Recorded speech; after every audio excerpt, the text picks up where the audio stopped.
Hey, how's it going, guys? Another little YouTube update for you guys here. This is one by Arcainist, what I've been just messing around on playing the last couple of weeks or so. Just been testing, trying out different sets, just seeing what kind of worked and what didn't work, and trying to get it to work the best it can. Obviously, in my personal opinion, I think Arcanist is just a two-bar situational class. But that being said, you can get a one bar to work, but you just note that you will be at a slight disadvantage playing a one bar on an Arcanist. Let's jump into it, shall we? So obviously I'm a Khajiit. The reason why I went Khajiit is I went Khajiit due to the critical attack damage and the critical attack chance. I just thought that would have been probably best in slot as we're going with the bow. It just means that I'm going to do more critical damage. So we went with that. As you can see, we're in 2 medium, 3 light, 2 heavy. I think, honestly, this is probably the best ratio, as I wanted to try and keep my physical resistance as high as I possibly could with this build. If I buff up here, you can see we got 21 and a half K resistance, and then I have 23 on my thing. I am running the Love Mundus just to keep my penetration up. In all honesty, I've tried dropping the lover for a slightly less penetration. So like if we go over here, look, and I drop the lover for the lady, right? As the lady gives me physical resistances. As you can see, we go to a 9K pen. So that would be an 8K pen in BGs. But as you can see, our resistances do fly up. Being that. I did test it, and me personally, I prefer the extra penetration. That's just my preference. But if you didn't want that penetration, I would say rock the lady. In my personal preference, if you wanted more resistances, I would do that, right? So as you can see, we got 23.6k resistance on the spell resistance and 21.4. That is when our vigor is active. Obviously, if our vigor drops, that does drop off, as you will see as I continue through the video. You'll see that change. In terms of our gear, we are running a CAGS. This gives me 1,000 penetration. I just think it's viable to run this. Realistically, hear me out. If you swap this out, you could swap this for a light. I would swap this for a light helmet for a Lord Warden. The reason why I would do that is, one, it will give me more resistances, and two, because it's a light piece of armor, we would potentially keep our penetration as high as possible by doing so, because obviously light armor gives you penetration. So that would be another option too, to suggest. But I went with this, you know, and it just seems to work for me. So, you know, I just ran with it. But as you can see, we are in 5-piece sheer venom. So what this set does, this set obviously gives us max stamina. It gives us weapon and spell damage twice. And then it says when you deal damage with an execute ability, you infect the enemy, dealing 4,596 poison damage over 6 seconds, and dealing up to 100% more damage to enemies under 100% health. This effect can occur once every 6 seconds. Okay, so it's 100% of the time up. Okay, it's up 100% of the time.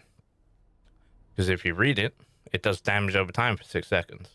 And then it's once every 6 seconds per target. So it's up 100% of the time. That also obviously heals us for 100% of the damage done. And it also scales from our weapon and spell damage. As you can see, we got 4,200 weapon and spell damage. That is minus our glyph proc from our bow. Obviously, we gain another additional 320 weapon spell damage, as it's only a purple glyph. If it was a gold glyph, it would be more. Bear in mind, most of my glyphs are pretty much purple because I was running low on gold mats when I was making this build. But potentially, if everything's gold, you're going to have way better stats than what I have. This is just a basis build for people to enjoy and build, right? That is my premise of making this build.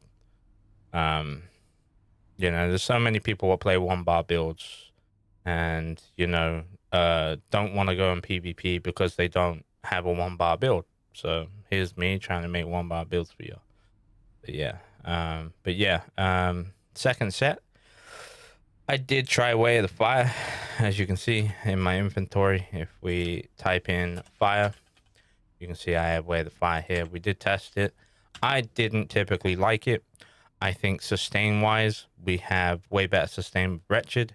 And the difference is I gain 1,000 physical and I lose 1,000 spell resistance.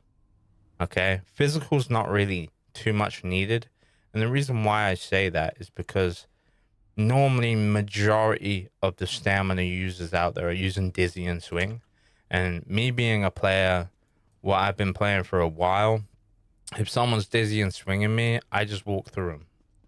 I walk through them or I walk to the side. Like, I know how that skill works. So, like, chances are people getting a Dizzy Swing on me, it's very rare.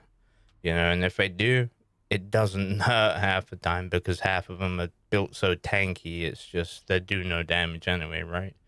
So it is what it is. I personally think Wretched Vitality supplements this build due to the fact that we are on a 1-bar. So we're at such a disadvantage anyway. I just think having all that extra recovery, as you can see, we got 2100 mag recovery and 2k stand recovery. You know, I'm mainly Magicka based on this build, you know, but the fact that I have 2k stand recovery as well is huge. Okay. I just think it's just really, really nice. And I don't have trouble at all with sustain. Sustain is very easy to me. It's very easy to micromanage this build. You know, and it's pretty nice. I wish I had more health. Obviously with certain other races I probably could, but I wanted to stay Khajiit just for the fact that it gives you that extra 10%. I think it is it 10%? 12%. So we get the 12% critical damage, critical healing done. That is going to benefit us as a 1-bar because it's going to make my heals stronger. So I'm getting stronger heals from this. I'm getting stronger heals from this when I supplement my cruxes, you know, and this is going to do extra critical damage. So is this. This is a flex spot providing on what I'm doing, and I will cover that just in a minute. And then yeah, so yeah, like this set is really, really good. Obviously we got the Oaken Soul, which also supplements with the Wretched Vitality. As if we read the Wretched Vitality, it says while in combat, applying major buffs or debuffs, and the duration of the target grants you 260 magicka and stamina recovery for 15 seconds while in combat, applying a minor buff or debuff, and the duration to the target gives you 130 magicka and stamina recovery for 15 seconds. So we're getting a ton of recovery regardless, and then we're gaining all them recoveries anyway because we got all the minor and major buffs. But then when I also attack them with this, we'll get because this is minor vulnerability, we will gain extra recovery. So it's a minor, so we're gonna get an extra 130 recovery across the board. You know, applying that debuff, which is super nice. You know, and then obviously we get a major from this. So we get 2 minors. So that's 260. Yeah, super nice.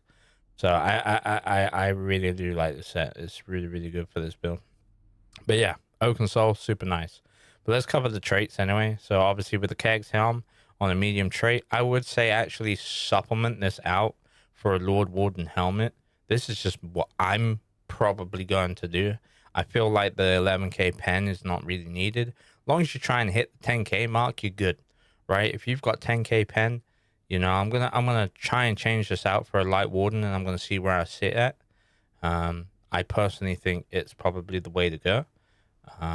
You know, um, that's just my personal preference. But yeah, if you wanted to run this, you can run this. But I did well fitted. I will continue to do well fitted, even on the light armor trait. We'll do the well fitted. We'll keep it well fitted. Obviously, well fitted on the shoulders.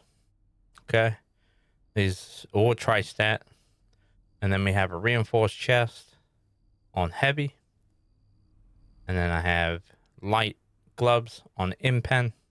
We have a light waist on impen, and then I have a heavy pair of legs on reinforced, and then I have light boots on well fitted, and then we have a swift ring, swift O console, and a swift neck. So the 3 swift, and they all have the weapon and spell damage with the magica recovery.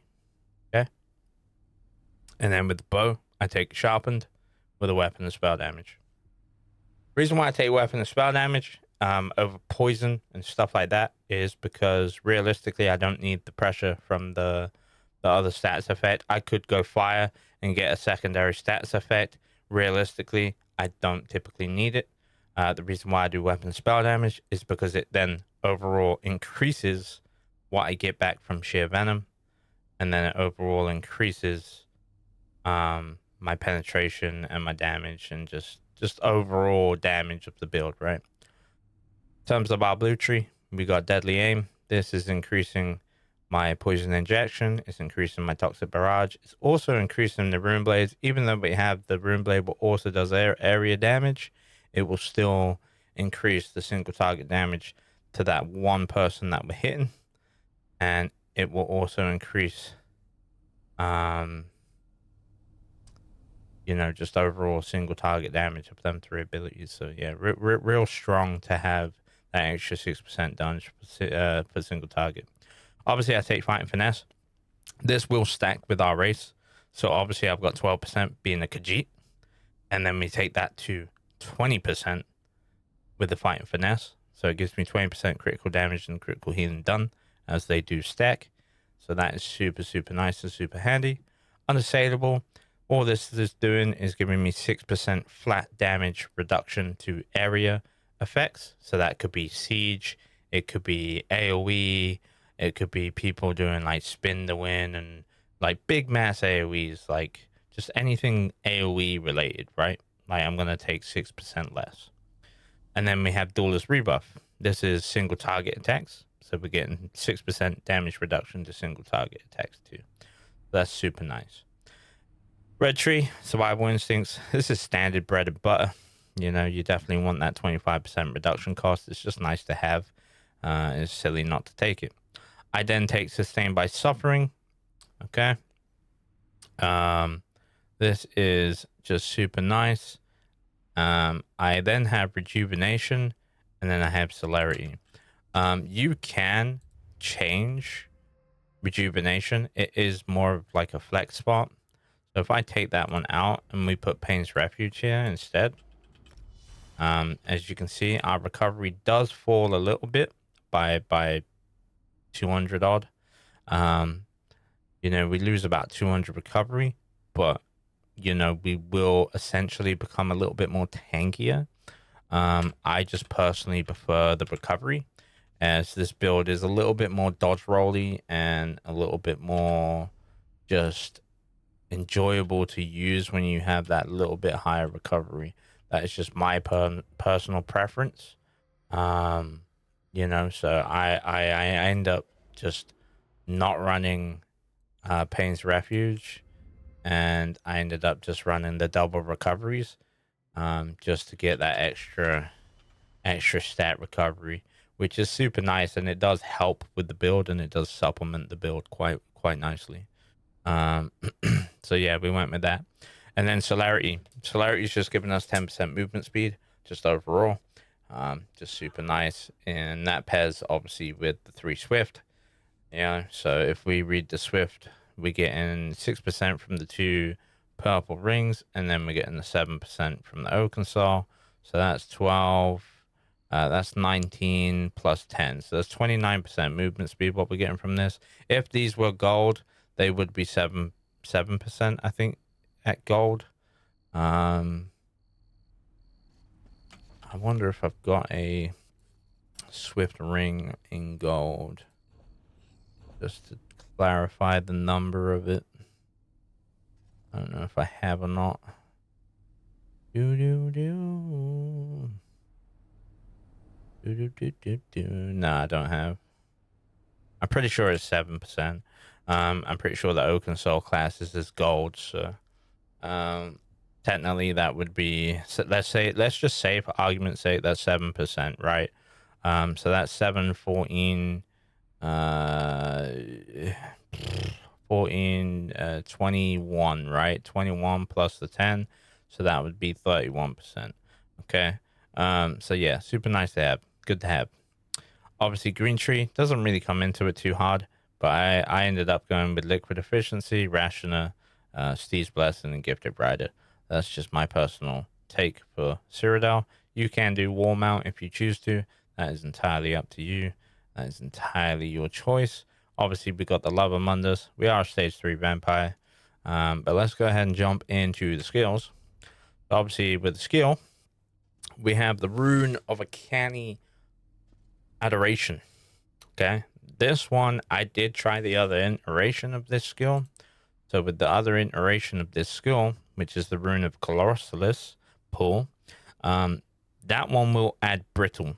But I definitely prefer this one. I think this one is harder to break.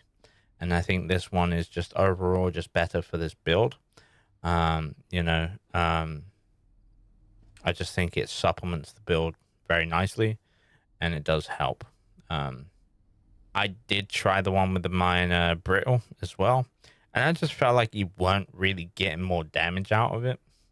I definitely prefer the charm from the uncanny, so we stuck with the charm, as I just think it's better. I just think it's the better one for this build, so that's what we went with.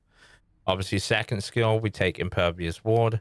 The reason why I take Impervious Ward over the Lucid Mind is if you just read them, I think the Impervious Ward just does a little bit better. As you can see, the shield is stronger, for a previous amount of seconds. I mean, it's only 1 second, but that 19k shield could actually save your life for that 1 second, because you could get hit by a Merciless, and that Merciless could hit you for like say 15k, and it's not even going to affect you because you had a 19k shield. Okay, so take that into consideration. That's why I took Impervious Ward. Okay, moving on to the next skill. Obviously, this is Vigor. This is an assault skill ability. I take Resolve in Vigor just because it's more selfish and the heals are a little bit stronger. If I was doing group play and I was surrounded by a ball group and I was running this sort of build, which you probably wouldn't, but if you were in a bigger group, you could take Echo and Vigor, or you could supplement out and you could actually run the Scribed ability from the Mages Guild, which is Healing Contingency.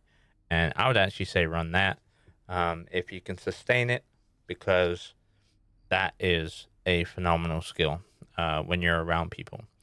So yeah, but we obviously go with Resolve and Vigor. That's our bread and butter heal, as well as the Crux when we dump the Crux into this. Moving on to our next spammable attack. Our next spammable attack is Rune Blades. This does two things for us. Obviously, with Rune Blades, this is firing out these little Dorito things. This is a flex bot, and I will explain what I swap this out for when I swap it out. And sometimes I do swap it out because I feel like the other one's better, but then I'll play with that one for so long, and then I feel like this one's better. So I've not really completely made my mind up on what skill I prefer to use as a spammable, but I will get into that when I've finished explaining this skill. So what this skill does is it's throwing 3 Dorito type skills at enemy, right? And it's also generating crux. When we have 3 crux, it is at its highest potent. So it does 3% damage for each active crux. So if we have 3 crux active, we're doing 9% more damage. Okay. Which is super, super nice. Okay. So we can actually do the maths here. So if we go to here and we go to calculator, so if we do 9% of, and then we find out what the first number is 200 or 2,243. Okay. Then we find out that does 201 more damage. So at 3 more, if we've got 3 active crux, we're doing 201 more damage on that first hit. Okay.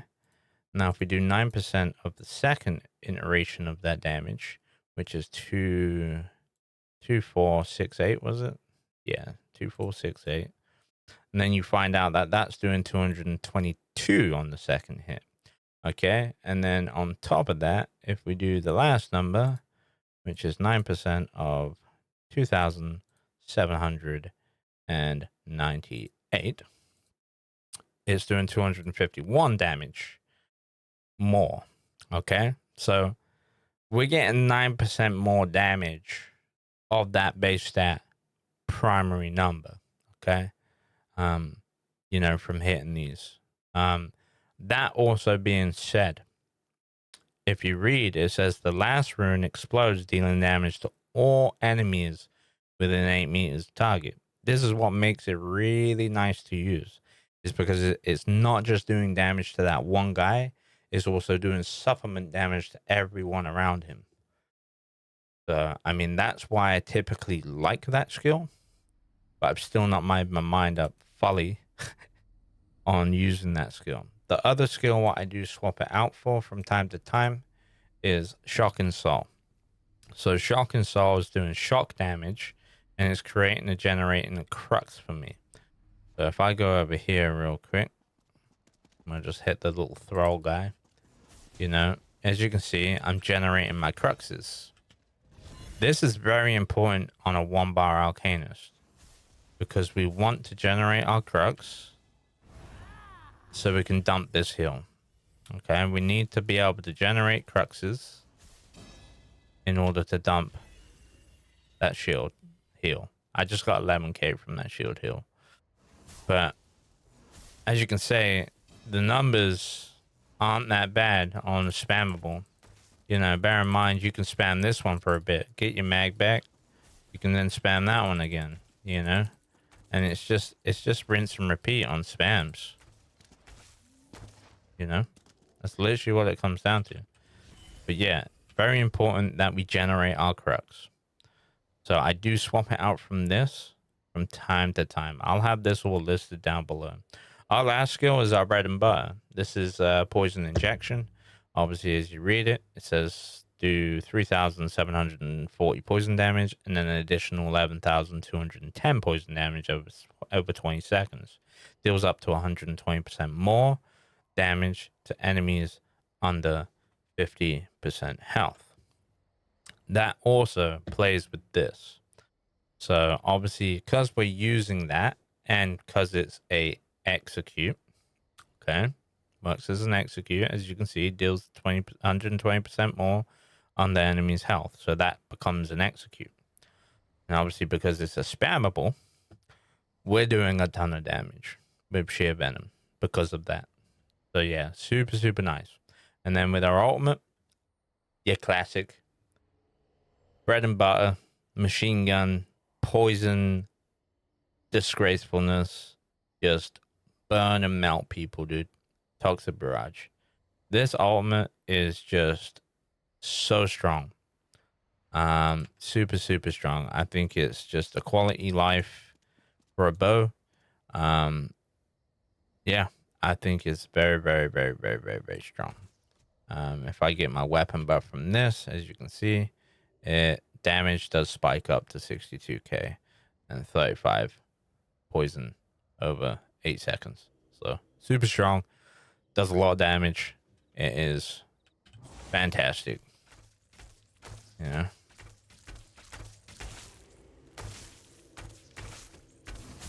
But yeah. It's pretty much the build, to be honest, guys. You guys can go and check it out for yourself. I'll have a written guide down below. You guys can go and check it. I'll have it all written down, and I will add the shock and salt into the written guide. But for now, I'm just kind of contemplating whether if it's worth over this, because they both feel good. They both feel really, really, really good. As you can see, these are the numbers from this. And because it's doing 3 hits at once, which is making me... But I don't like the range. Bear in mind, you can only be this sort of distance with this. Right? Where if I kill this, and then we swap out for the shock and saw again, you know, I can literally be all the way over here and pretty much... where's our distance? Our distance is here, so we're much further distance away. And as you can see, that I'm hitting 12.3, 13.5.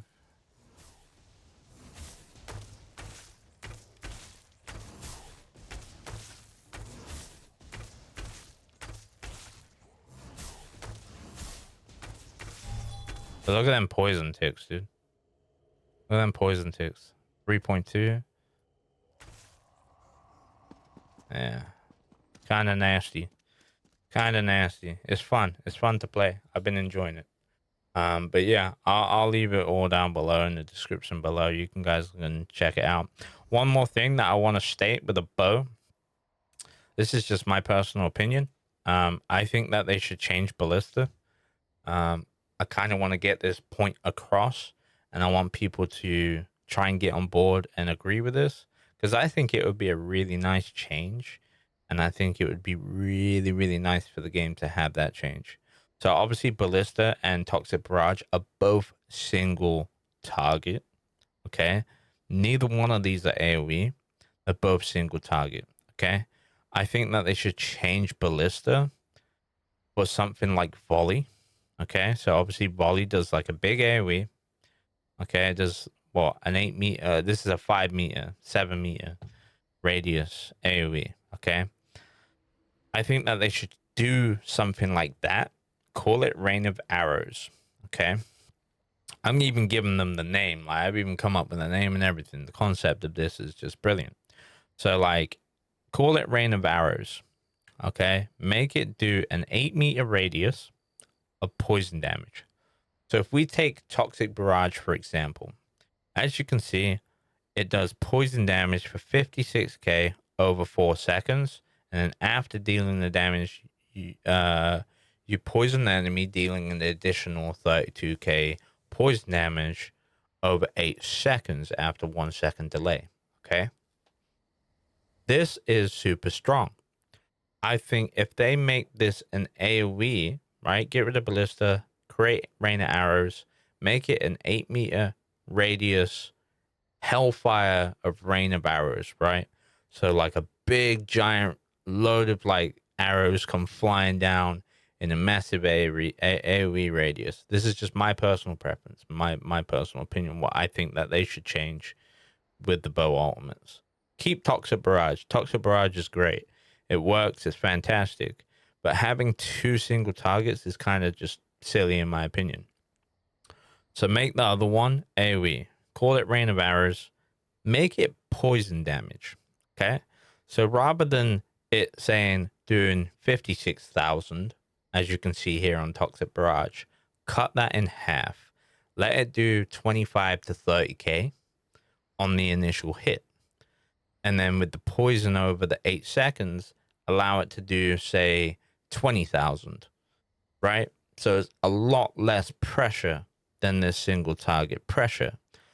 But what this actually is doing for a bow user is it's allowing a bow user to do AoE damage and feel a little bit more usable in situations,